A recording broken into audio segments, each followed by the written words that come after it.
Welcome to Franchise Focus, and I'm your host, Lisa Lankowski. I am a certified franchise consultant. I represent hundreds of franchise concepts, and Franchise Focus is all about shining a spotlight on those in the franchise industry. And super excited today, coming from the Windy City, is Joseph Tota, who is the CEO and founder of Tapville Social. And welcome, Joe. Thank you. I'm happy to be here. Thanks for inviting me on your show today. Well, we're very excited to talk about your concept with everyone because I know that this is something that is near and dear to many people's hearts. It has beer and it has social and it has fun. And so, what else do you need, right? These are all aspects of things that in 2023 we're all needing desperately. So, Joe, talk to us about what led you to creating, because you're the founder of this franchise system, what led you to creating Tapville Social? Yeah, so I started the concept 7 years ago, and really it was about solving a problem. In the hospitality industry, there's lots of problems with finding the right, workforce.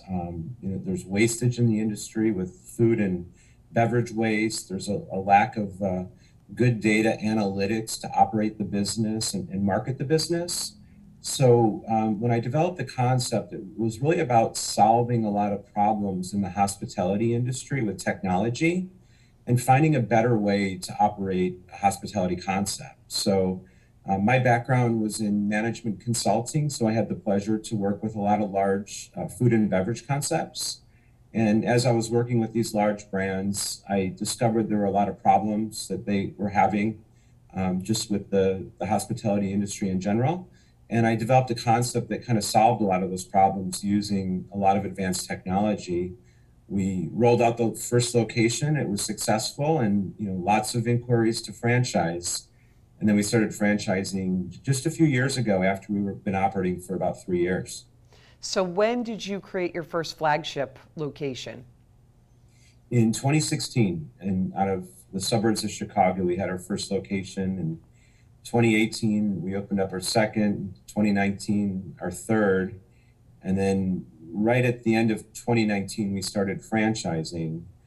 We had all of our systems in place, all of our training, all of our metrics, which we look at very closely. And then from there, the growth just continued. I think right now we have 69 locations sold. Not all are developed yet. There's some multi-year agreements. I think we're in 11 states, and I think this weekend we're opening up location number 17.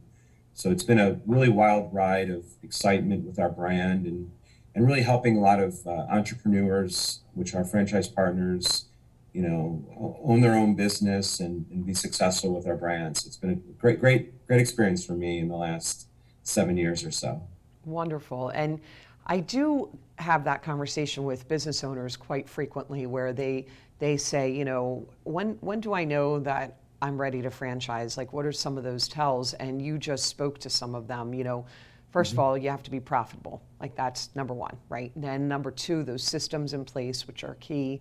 And you talked about having those metrics and just having that. It's a turnkey system where you're no longer in it all day long. You know what's going on. Things flare up from time to time, but you then opened up your second, you then opened up your third, you work out those kinks from one to the next, and now you're able to go. Who did your franchise development for your business there, Joe? As far as who, well, obviously we hired a legal team to slowly develop our FTD.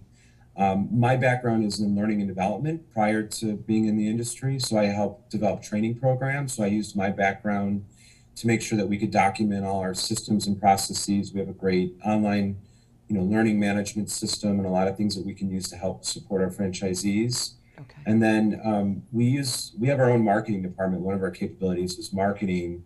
So we actually do all of our own marketing in our own for franchise, franchisees and also for customers.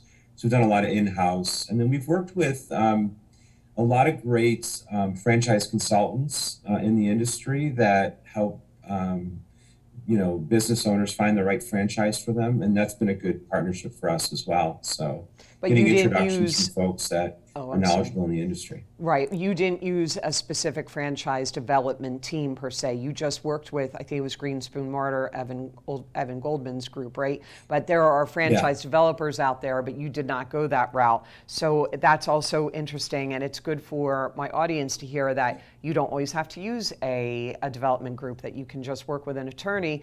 And then if you have all of the other facets in place, like you said, you've got the marketing, you've got all those other things, then you're good to go. So that's really great. Is there any advice that you would give to someone out there that's looking to franchise their business, something that you think that you might have done a little bit differently? Yeah, I think the most important thing is before you make the decision to franchise, you have to have a very viable business model, and you have to have a lot of systems in place that you can replicate and teach to somebody else so they can be successful.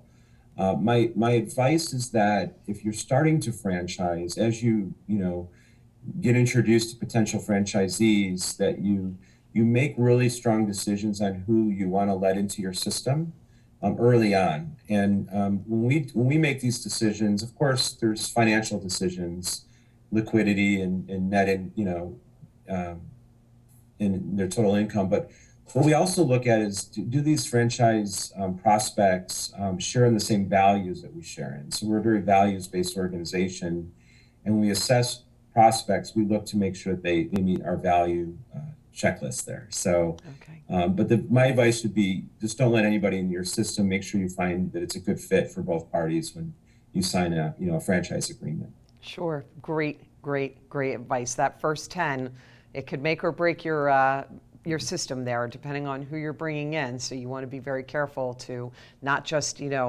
get that money because you're like, I want to, I want to grow, and I want to get bigger, and it's so tempting to just say yes. But this is an awarding process. I tell my candidates that all the time. This is not. It should never be a selling process, and so you should be awarding people that it's a good fit, and they've got what it takes, and that it's going to be a good fit from beginning to end, because you were in a contract with these people for, how long is the length of your contract? 10 years? 10 years, yeah. Yeah, so for 10 years, Um, that's a and long, long time, right? Yeah, and in my job, as the CEO, I talk to, we're at a level of our growth where I can talk to every prospect, as they get later into the awardment process. But our job is to let them know what they're getting into, like what the business is going to be like. Does it meet their lifestyle? Does it meet their goals? And sometimes, there's goals that, potential franchisees have, and we can't meet those goals. And we're pretty upfront about it. We kind of look at it as a dating process as we go through the awardment process, and we bring them in for a discovery day. They get an opportunity to speak to other franchise operators in our system. So we really do a good job of letting them know what they're going to get into, because it's a big investment. It's a long-term contract, and nobody wants to have buyer's remorse. So that's kind of our goal as a franchisor, is to really educate the prospect on what it's going to be like to be in our system. Right. So. Yeah, no. Yes, yes, yes, and yes! Exclamation point. All right, Joe, let's talk about this. So, one of the things that intrigues me about this concept is that it's a three-in-one concept. You have three different models that you can choose from. And since I'm a franchise consultant, I'm working with people that everyone is coming to me with different reasons, with different, what's their why. And so this is very, very interesting to me, because you're able to provide something for different levels of financial need, as well as that whole passive concept that everyone tends to be glomming after right now. So tell us about these three different models that you have in place. Yeah. Well, let me start with our why. At Tapville Social, our why is that we believe in a better way. We feel like we can make the hospitality business better through technology. So when we try to select folks, we try to see if they meet that same value system that we have. Our concepts, we'll start at the top. We have a full restaurant concept. It's typically about 5,000 square feet. It's a full service restaurant. We offer self-pour taps of beer and wine, even cocktails. And then all of our food ordering is done via table tablets. We use technology pretty heavily in that concept. We typically look at 5,000 square feet, good locations that have a lot of traffic. We help with that location selection. So that's our restaurant concept. The type of operator that we look for might be somebody wanting to make an investment and have a general manager run the operation. So they can be absentee or semi-absentee. There's a higher capital requirement, to build a restaurant. So that's kind of the first concept. The second concept is what we call our kiosk business. And we strategically place these smaller formats of kiosks that have, beverages, typically no food, and we can put them in busy shopping malls or airports. That's a type of operator that requires less of a capital requirement. They can manage multiple locations. Sometimes the staffing is 1 to 2 people at any given time. It's a lower, operational focus because it's less staff. And then those locations help build the brand in a market for the brick and mortar locations. So they work together. So it's kind of like the focus of a franchise is you're buying into a brand, and we figured out how to build a brand in a market using restaurants and kiosks.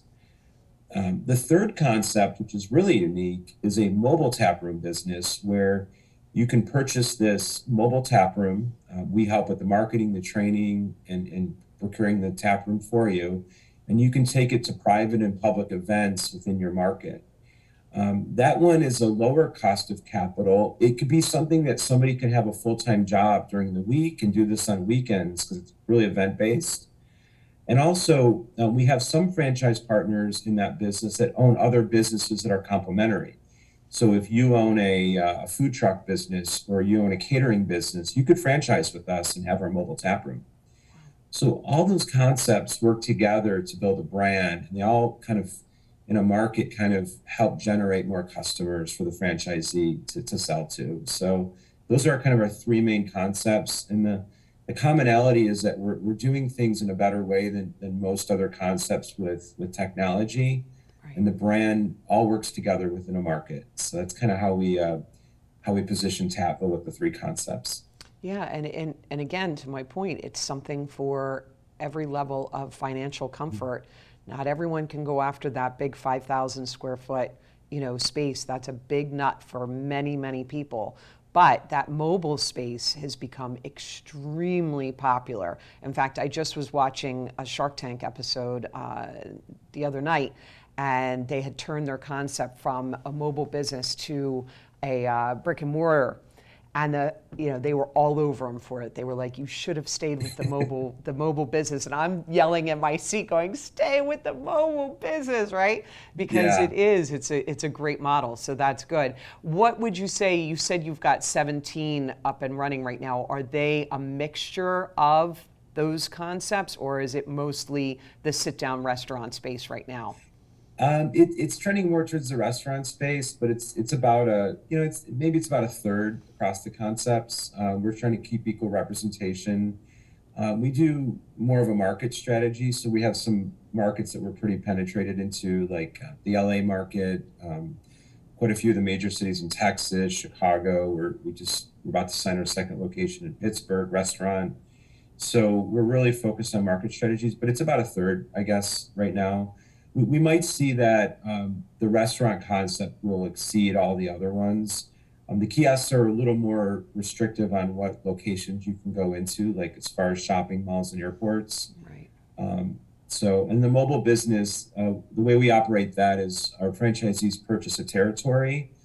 Usually it's an hour and a half drive time in their territory, unless they have multiple units, so that if they're doing events, then they don't have to drive 4 hours for an event. So we're really careful as to how we place those units and how we build out these different markets. But it's about a third right now. That's what we're seeing. Okay. That's all the three. That's a great question, though. If someone develops a mobile business in their territory, are they then precluded from being able to have the sit-down restaurant? Can someone come in and then have the sit-down restaurant in their territory? I would assume yes. Like, how does that Yeah, work? yes, yeah, you're exactly right. And they would want that because having a mobile business and a sit-down restaurant, they work together. If somebody goes to the restaurant, sees the brands, they might book an event with the mobile operator because the restaurant doesn't have that ability. Right. Some of our franchisees have multiple concepts. Right, of So course. you may own a restaurant and a mobile tap room. Me as the founder, I have all three concepts, and I wouldn't sell somebody something that I didn't invest in. So I have a restaurant, a mobile tap room, and a kiosk. So I have all three. So, and I find that they work really well together. And if you're in a market and you have multi concepts, you can share staff. There's a lot of synergies and economies of scale you can get when you do that. And then you can work together. That's really interesting. I like that. Now I like that even more, Joe. Like, that's even Thank better you. because I just sat there thinking about, I'm like, it's a protected territory. However, but you've got that worked out. Fantastic. Joe, this is such a great discussion. And what we're going to do is we're Thanks. going to hear a word from our sponsor. And when we come back, I want to sit there and I want to have more of a discussion with you about the fact that you are a franchisee and a franchisor. What does that look like? And what does that time constraint, what does that look like for you? And also the fact that, this is a cashless business. So we're going to hear a word from Zoom One Media, and then we'll be right back to talk more about your concept, Tapville Social. Stay tuned.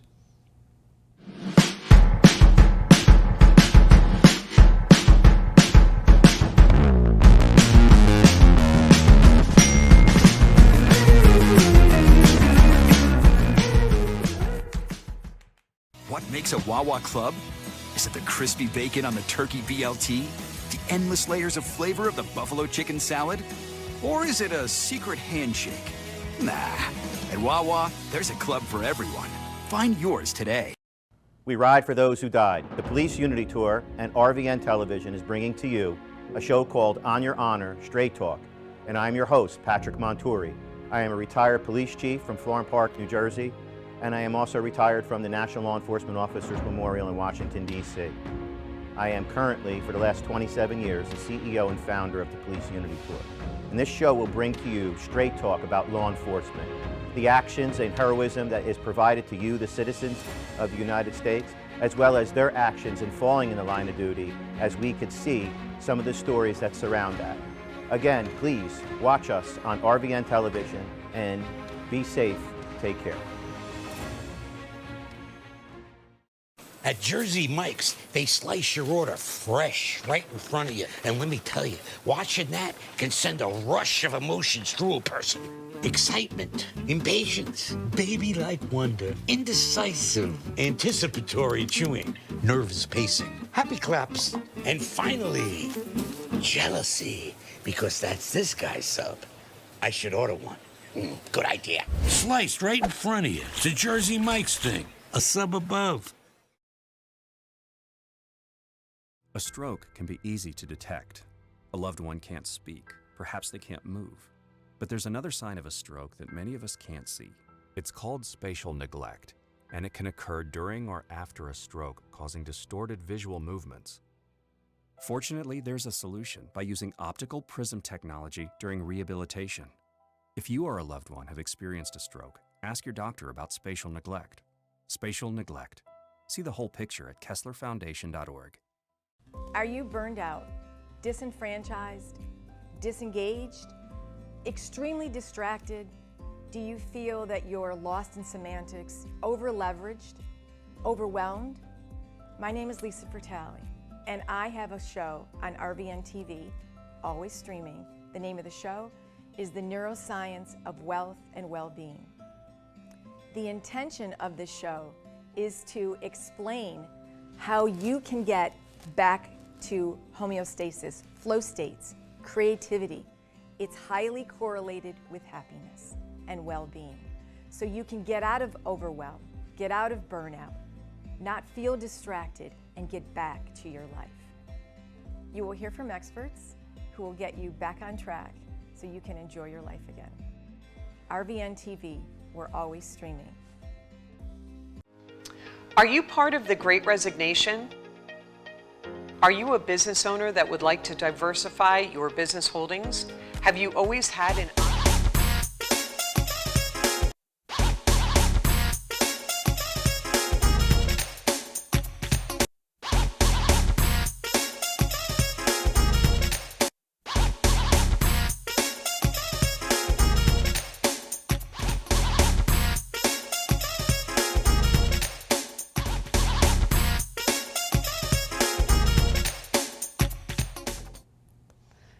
And thanks for coming back to Franchise Focus. We were just treated to some amazing images of Tapville Social. And that's apropos because my guest is Joseph Tota, who is the founder of this great concept. And we saw images of the food and we saw images of the restaurant and the mobile space. So really great for us to get that visual. So Joseph, I had mentioned about that, Shark Tank, and I'm an avid Shark Tank viewer.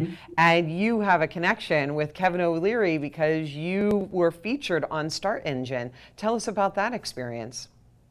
Yeah, so when we were started to franchise, we wanted to raise some capital to continue to build out our infrastructure to support franchisees. And we were selected to go on to startengine.com, which is a equity crowdfunding platform where you can sell equity to basically anybody for your company on this platform. And their spokesperson is Kevin O'Leary from Shark Tank. I don't know Kevin, never met him, just only seen him on TV.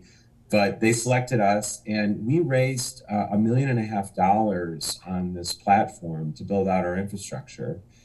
The coolest thing was that a lot of our investors, either were customers or eventually became franchisees too. So they had an opportunity to buy equity in our brand, but also become a franchisee. So I think we, at the end of our campaign, after $1.5 million, I think we had about 2,000 investors all over the U.S. So it was a really great way for us to build our brand and also build a larger system of brand ambassadors to support us.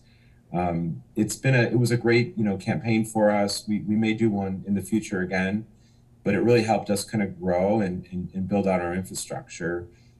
So, if you do get a chance, you can go always check out our campaign page. It's startengine.com/Tapville.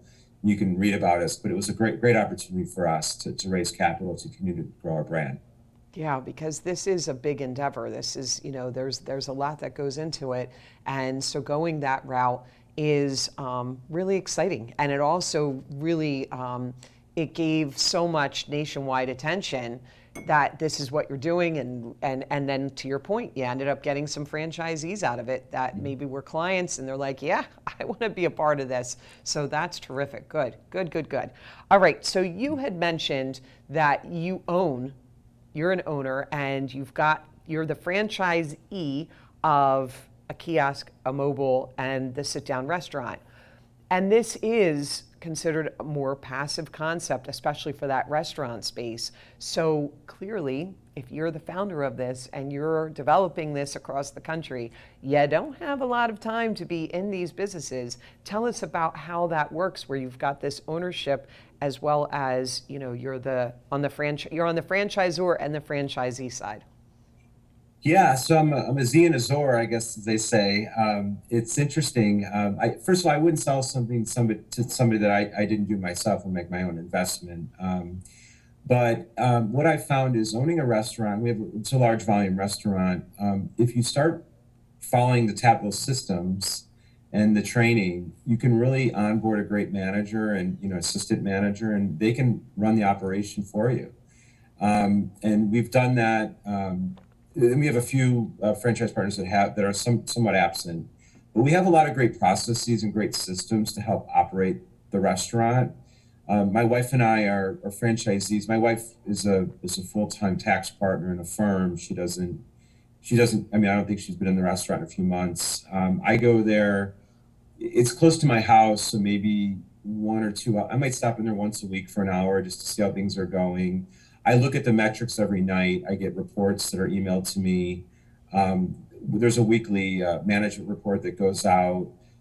If somebody, calls in sick or they have to hire, all those processes can happen without my intervention right now.